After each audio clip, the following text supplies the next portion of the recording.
Budget 2025-26 में वित्त मंत्री निर्मला सीतारमण ने केंद्रीय कर्मचारी एवं पेंशन धारकों को एक बड़ा तोहफा दिया।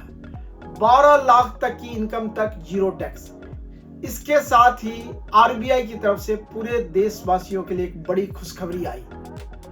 5 सालों में पहली बार आरबीआई ने रेपो रेट में 25 आधार पॉइंट की कटौती की है।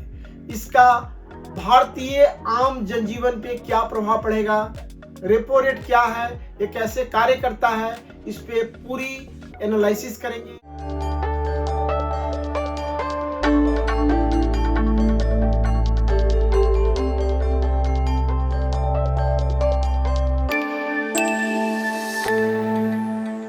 नमस्कार, जय हिंद, जय Bharat.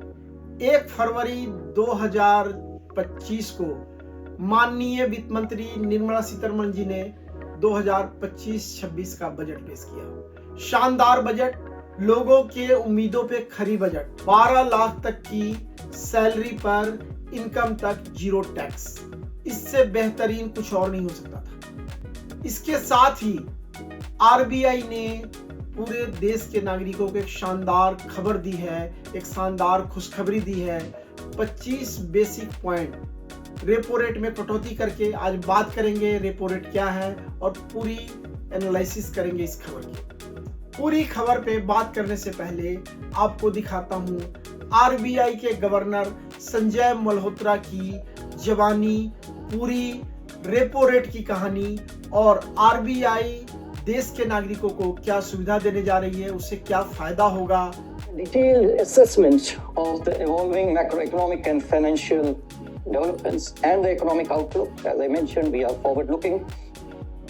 The MPC unanimously decided to reduce the policy rate by 25 basis points from 6.5% to 6.25%. Consequently, the standing deposit facility, SDF, the SDF rate shall be at 6.0%, and the marginal standing facility rate, also called the MCF rate, and the bank rate shall be 6.5%. साथियों, अभी आपने देखा RBI governor का वक्तव्य। अब हम बात करेंगे रेपो रेट पे। रेपो रेट होता क्या है, इसका कितना फायदा, कितना नुकसान बढ़ने घटने से होता है, आज पूरी एनालिसिस आपके सामने पेश करूंगा। साथियों, रेपो रेट क्या है? रेपो रेट वह ब्याज दर है जिस पर भारतीय रिजर्व बैंक व्यावसायिक बैंकों को शॉर्ट टर्म ऋण देता है। जब बैंक आरबीआई से उधार लेते हैं तो उसके बदले में उन्हें कुछ सरकारी प्रतिभूतियां अर्थात गवर्नमेंट सिक्योरिटी गिरवी रखनी पड़ती है। रेपो रेट का महत्व क्या है? इन्फ्लेशन पे नियंत्रण, आर्थिक विकास को बढ़ावा, ब्याज दरों पर असर। अगर आरबीआई रेपो रेट 6% है तो कोई भी बैंक आरबीआई से 1 करोड़ रुपया उधार लेता है तो साल में उसे 1 करोड़ 6 लाख लौटाना पड़ेगा।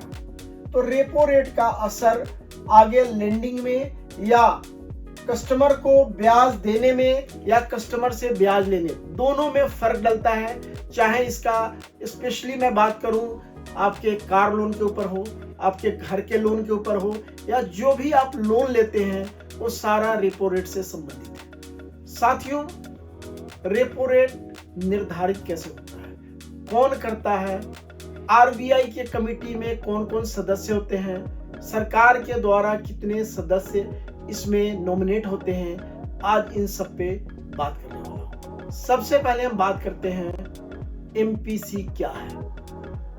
एमपीसी मौद्रिक नीति समिति, मॉनेटरी पॉलिसी कमेटी, भारतीय रिजर्व बैंक द्वारा गठित एक समिति है जिसका मुख्य कार्य देश की मौद्रिक नीति को तय करना और रेपो रेट जैसी नीतिगत ब्याज दरों का निर्धारण करना होता है।